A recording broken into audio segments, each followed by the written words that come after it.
The unforgettable disappearance of Erin Calloway, Deadwood, South Dakota, 2011. On a wind-lashed February evening in 2011, 26-year-old Erin Calloway walked out of a roadside diner on the edge of Deadwood, South Dakota, and into a silence that would never be broken. Her car was still parked out front. Her wallet was left behind, and the snow around the lot remained untouched, except for her footprints, leading away, then stopping abruptly. Case file: DPD 211 FMC Missing Persons Unit, Black Hills District Task Force. Erin Michelle Calloway was the kind of person who left an impression without trying. Known around Deadwood as thoughtful and fiercely independent, she worked at the historic Bullock Hotel, where tourists often mistake her for a guide because of her detailed knowledge of the town's storied past. She had a quiet passion for history and a love for solitude, traits that only deepened following the sudden death of her younger brother 2 years prior. Locals remembered her as reserved but kind. She had this stillness about her, one former co-worker later said, like someone who carried something heavy but wore it lightly. Erin's friends describe her as dependable, someone who would always answer a late-night call, but rarely made one herself. She didn't drink. She didn't party. She kept a routine that never strayed far from home, work, and the occasional hike along the pine-choked trails of the Black Hills. The last time anyone saw her was February 9th, 2011. It was just after 8 p.m. when she left the Golden Fork, a modest diner off Highway 14A, near the edge of the forest. The waitress on shift remembered her sitting alone at a corner booth, sipping hot tea and picking at a slice of rhubarb pie.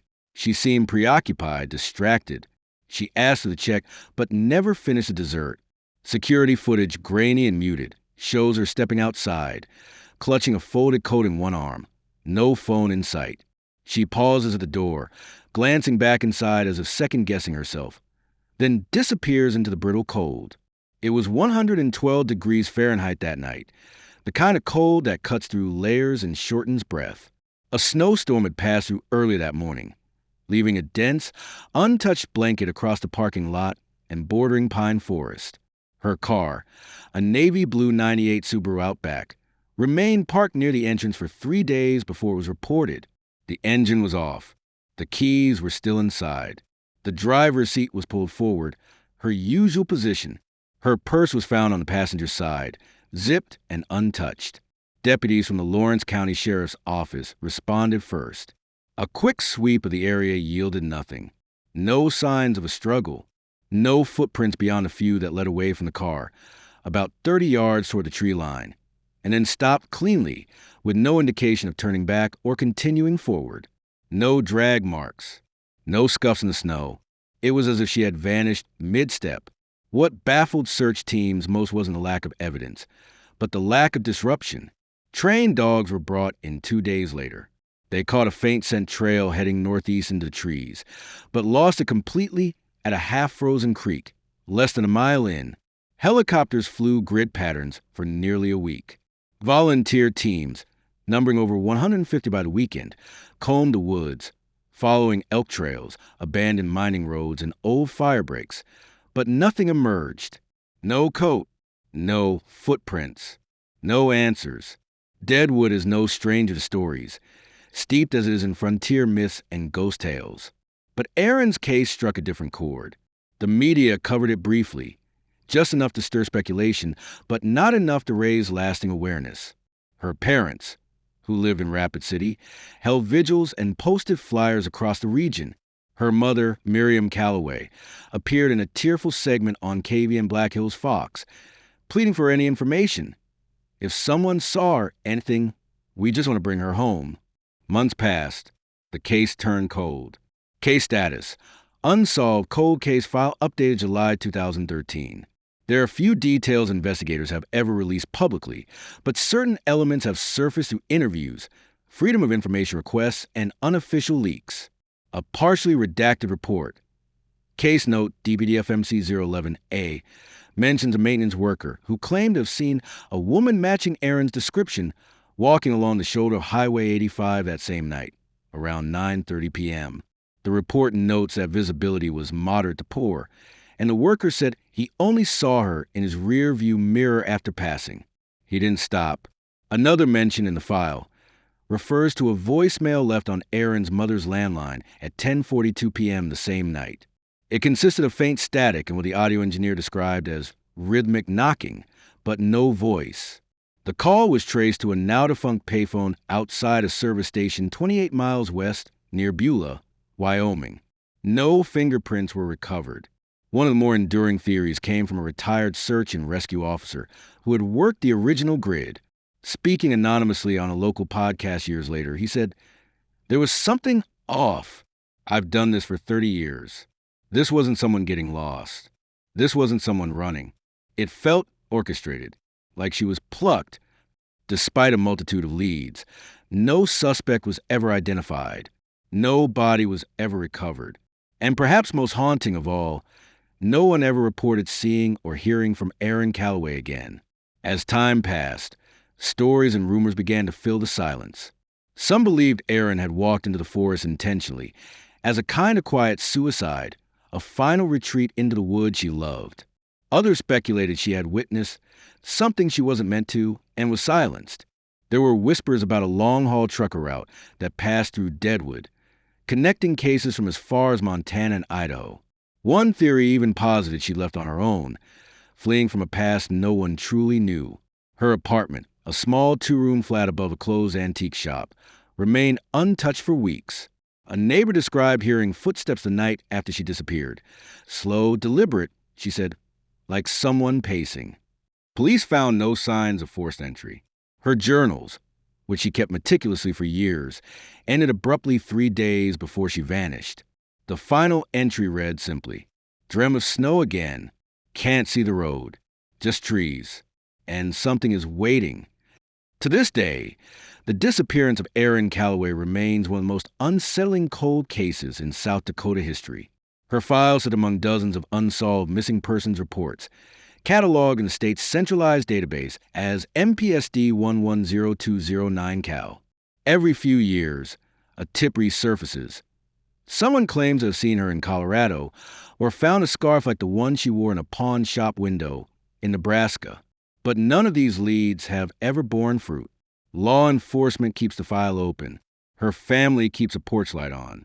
And in the town of Deadwood, where winter comes early and leaves late, there's still a quiet unease when night falls over the pine-covered hills. Because in the silence left behind by Erin Calloway, something still lingers. February 9th, 2011, timeline of disappearance. It was a Wednesday. The Black Hills were bracing for another cold front, and most residents in Deadwood stayed indoors unless necessary. Erin Calloway, however, kept her usual routine, one that, in hindsight, would be dissected by investigators down to the minute. 6:45 a.m., Bullock Hotel, Main Street, Deadwood. Erin arrived at work early, as usual. She was employed as an overnight desk clerk, often covering the graveyard shift from 11 p.m. to 7 a.m. According to the building's shift log, she clocked out precisely at 6:42 a.m. A fellow employee, Angela Wren, said Erin seemed unusually distracted that morning. She kept looking at her phone, like she was waiting for something. Not panicked, but tense. Later, Angela would tell investigators that Erin hadn't spoken much during the shift change and seemed tired, though that wasn't unusual after a full night's work. 7:10 a.m., Smith's Gas and Grocery, Junction Avenue. Security footage confirmed Erin stopped to get gas and bought a small coffee, a banana, and a granola bar. The clerk, Marcus Tillman, remembered her from previous visits. She didn't say much. Just, "Thank you," and left. Looked like she hadn't slept. Erin was wearing a brown wool coat, faded jeans, and hiking boots. Her shoulder-length black hair was tucked under a knit cap. She drove away in her 1998 Navy Subaru Outback. 7:38 a.m., home, above Kirby's Antiques, Pine Street. Neighbors recalled hearing Erin's footsteps as she climbed the creaky staircase to her apartment. No one saw her enter, but around 10 a.m., a delivery driver reported seeing her through her window, sitting at a desk, head down, writing something. No visitors. No suspicious activity. Nothing unusual, at least not yet. 2:17 p.m., missed call, voicemail deleted. Phone records show Erin received a call from a number registered to a disposable track phone purchased in Rapid City 2 weeks prior. The call lasted 17 seconds. No voicemail was left. Investigators could never track down the phone's buyer, but a store clerk later recalled selling it to a man in his mid-40s of average build, who paid cash. No further details were ever confirmed, and this number was never used again. 3:50 p.m. outgoing text. At 3:50 p.m., Erin sent a brief text to her mother. "We'll call you tomorrow." "All okay." This was unusual. Erin typically spoke with her mother every other day, and she preferred calls over texting. Erin Calloway later said the phrasing sounded like her, but also too short, too clipped. When authorities retrieved her phone records, they found it was the last known outgoing message from her device. 5:12 p.m., the hike alleged. A forest ranger reported seeing someone resembling Erin walking along the Mickelson Trail just north of town. She was alone, head down, wearing a coat and gloves, but no visible backpack. Due to the weather and lack of daylight, the ranger didn't stop. He noted it only after news of her disappearance surfaced. No footprints or tracks were found later in that area. 6:37 p.m., arrival at the Golden Fork Diner.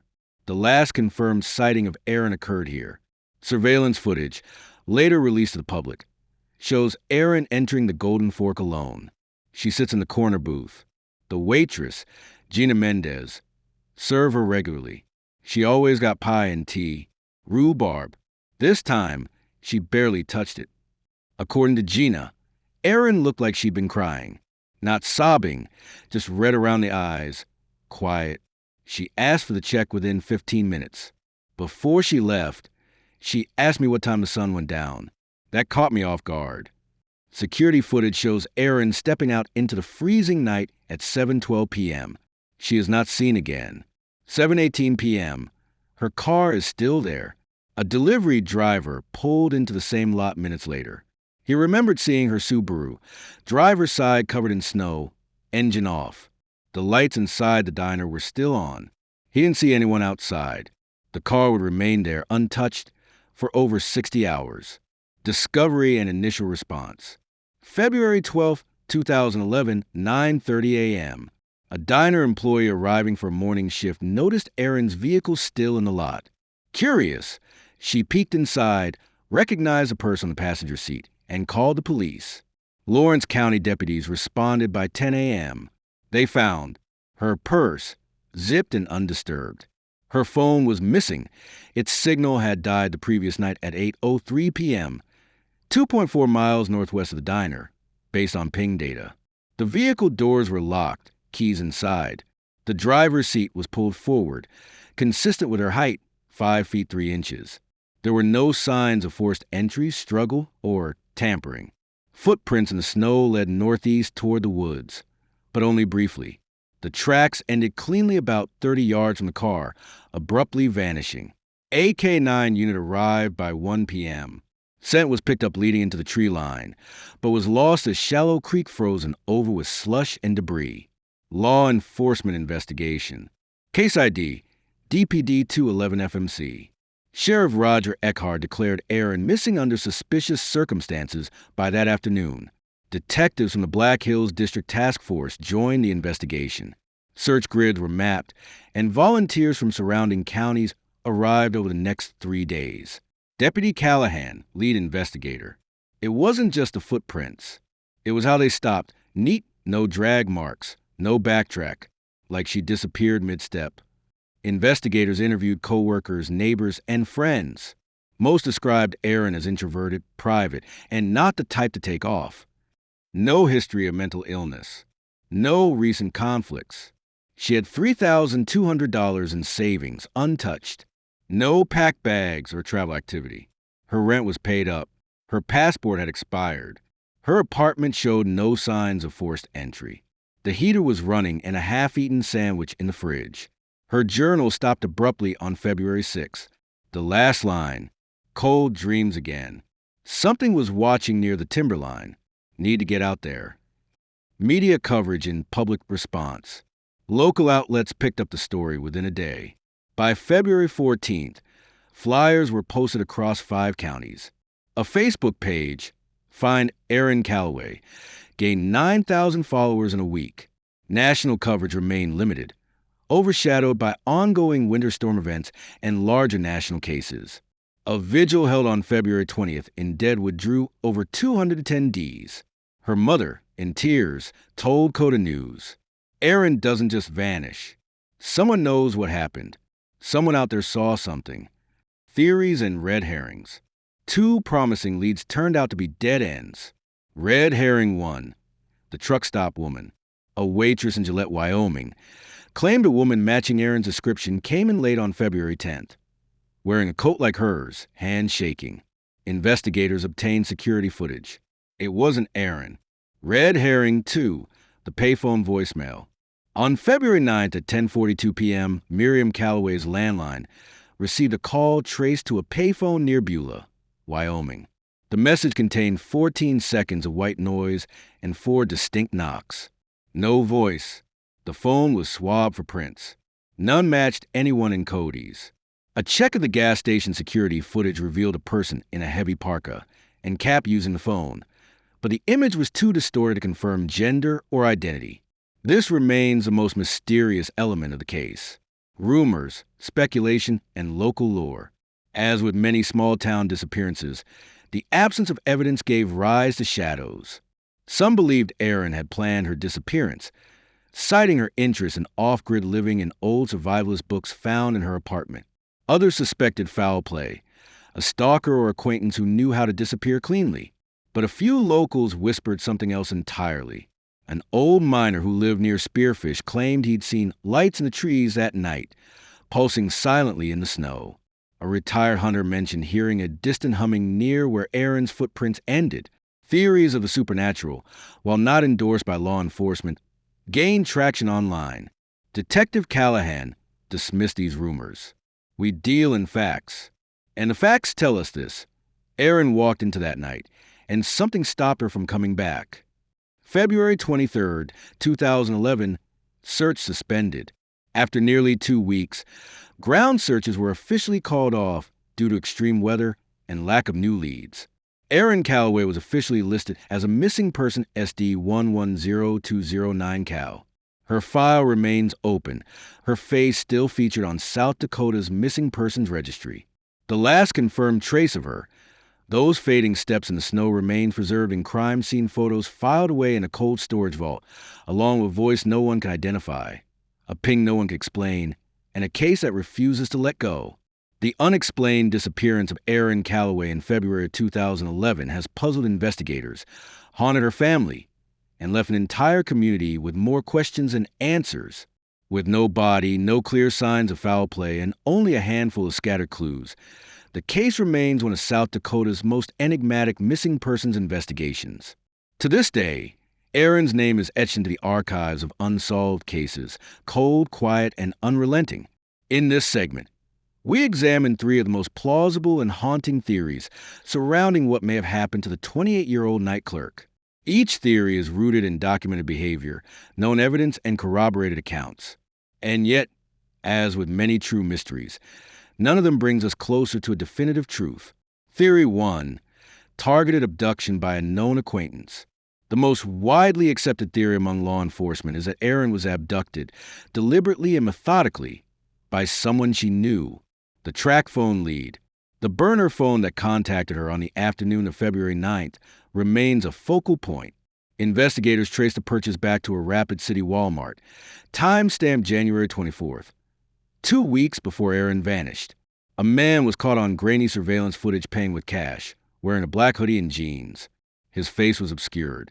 While the resolution was poor, the man's height was estimated to be around 5 feet 10 inches to 6 feet 0 inches, and his body language, hands in pockets, eyes on the floor, raised suspicions. The number was used only once and never again. Erin answered that call. Law enforcement later speculated that the call could have been a lure, perhaps someone posing as a potential friend, employer, or someone from her past. Her behavior that day, distracted, nervous, glancing at her phone, supports the possibility that she was awaiting an encounter. The missing time frame. After she left the diner at 7:12 p.m., Erin was never seen again. Her phone pinged briefly at 8:03 p.m. near a frozen creek northeast of town. That location was consistent with a footprint trail found by search teams, leading into the woods, then stopping abruptly. Was she intercepted there? Did she walk toward a planned meeting? Despite canvassing the area, no other tracks were found nearby. No vehicle tire imprints, no other set of footprints. Yet the snow was falling heavily that night, and conditions could have easily obscured any physical evidence within an hour. Acquaintance or stranger, the intimate nature of Erin's disappearance, no sign of struggle, no screaming neighbors, no forced entry, has led investigators to believe the abductor may have been someone she trusted or at least didn't fear. Detective Callahan summarized the profile. She leaves the diner alone. Her car remains untouched. She walks off into the night voluntarily.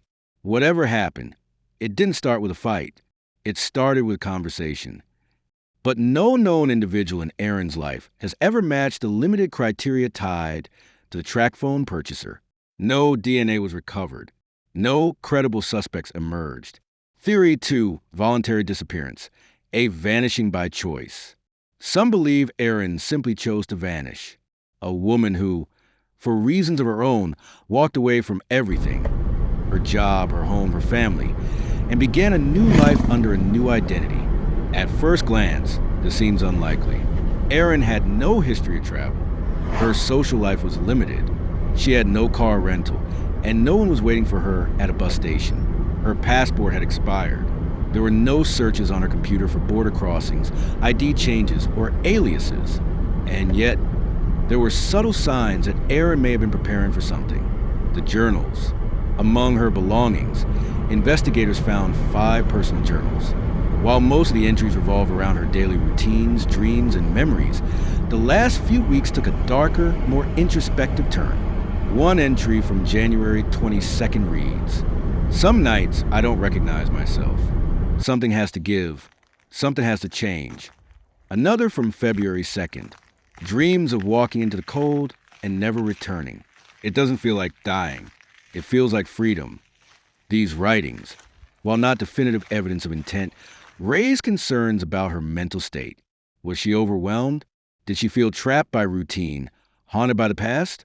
Her friend, Layla Barnett, disagrees. Erin was intense, yeah, but not unstable. She talked about needing space, but not leaving. Cash and behavior. One detail that supports the voluntary disappearance theory is her modest savings. Erin had over $3,000 in a checking account, completely untouched since her disappearance. While not a fortune, it was enough to finance a short relocation or a temporary retreat. Additionally, her co-workers noted that she had become more withdrawn in the weeks leading up to her vanishing. One supervisor said she began declining overtime hours and was obsessively reading books on wilderness survival, solitary retreats, and Thoreau's Walden. The problem? No trail. If Erin chose to disappear, she did it with remarkable discipline. No paper trail. No contacts. No new identity or financial activity. No sightings. Voluntary disappearances happen, but they often unravel. A slip-up, a phone call, a purchase, a face caught on a camera. In 14 years, Erin Calloway has left no trace. Theory 3, natural disappearance or something else entirely. This theory is less about intent or abduction and more about possibility. Could Erin have become disoriented or lost in the brutal elements of the Black Hills? Could she have suffered an accident and her body remains undiscovered? Or could the truth be something far stranger? The terrain. The Black Hills in February are unforgiving. Temperatures dropped to 12 degrees Fahrenheit the night Erin vanished. The creek near where her footprints ended was partially frozen. Dense forest and uneven terrain extended for miles beyond the last known location. It is conceivable she wandered into the woods, fell, or became hypothermic. Perhaps the K-9 units simply missed her final location due to the snowpack and river noise. Over the years, several hikers have gone missing in that same stretch of wilderness. Some found months later, some never found at all. But here's the catch. Erin was experienced in the area. She hiked often. She knew the trails. And there was no reason, no rational one at least, For her to head that far into the trees after dark, with no flashlight, no gear, and a bitter storm approaching. The knock pattern. Then there's the voicemail. On the night Erin vanished, her mother received a mysterious call from a Wyoming payphone. One traced a location over 60 miles away. The message was only 14 seconds long.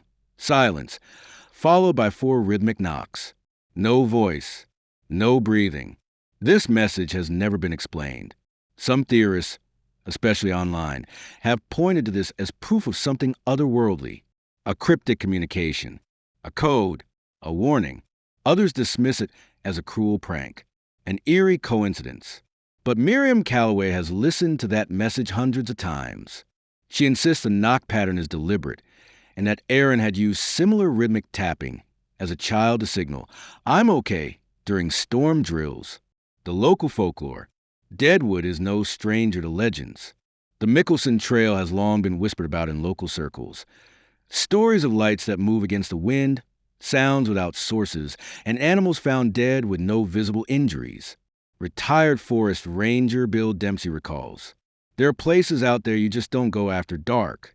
Not because of bears, because it feels wrong, like being watched. Some residents believe Erin encountered something unexplained, something ancient, a force of presence. Perhaps she didn't fall. Perhaps she was taken not by a man, but by something else. Law enforcement has never acknowledged this theory publicly, but among locals, it's mentioned in quiet voices and uneasy glances. Where that leaves us, 3 theories, all plausible in their way, all rooted in the same immutable truth. Erin Calloway disappeared without a trace. Nobody, no witness, no closure. She walked into the night and, in a moment, became a question. Some believe she met with violence. Others found freedom. And a few believe she was taken by something we have no words for. But one thing is certain. Something happened in Deadwood on February 9th, 2011. And someone somewhere still knows the truth. What do you think happened to Erin Calloway? Was it a tragic accident or something far more sinister? Drop your thoughts in the comments. For more content relating to horrors and missing cases, subscribe to the channel